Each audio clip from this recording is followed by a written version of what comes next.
سمعوا معايا واحد التصريحات قديمة ديال الرادي الليلي قبل ما يصوت له في ودنو الريح والغبرة. سمعوا شنو كان تيقول. سمع.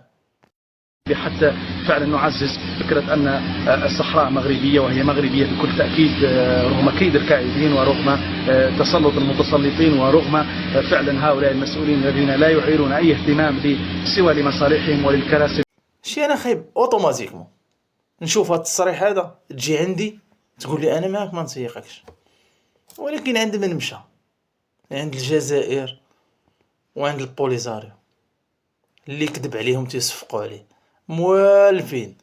يعني تا الا مشى الرادي الليلي وقال لهم انا معاكم وتقرير المصير وداك الشيء وبماذا كانت الصحراء مغربيه في سنه 1975 وتيمجدوه وتيرجعوه شي حاجه. انا قلت لكم اوتوماتيكمون الا كان عندك العقل البشري وكتفكر به يجي عندي بحال هذا ما نسيقوش. سمعتوا شنو كان تيقول؟